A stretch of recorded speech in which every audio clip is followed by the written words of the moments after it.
Hey, I'm here in Lantern Village, about 3 blocks from my house, and this is the most expensive home currently listed right now in Lantern Village. 6.6 million. Let's go take a look.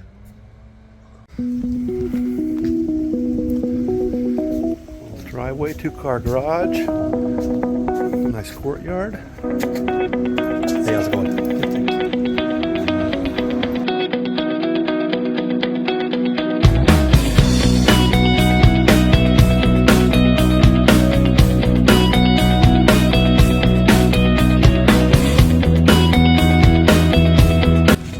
So great view. That is kind of a bummer, but we are working on getting all the power lines underground in Dana Point. It's going to be a long and expensive process. And there's my house right down there.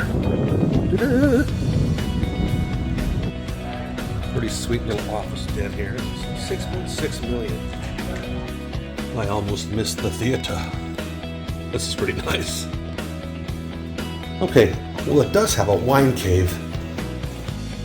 You can never complain about having a wine cave. It's pretty sweet. You know, it's a great house. Theater, wine room, all the amenities. Just 6.6 seems a little bit high. Let's see what it sells for.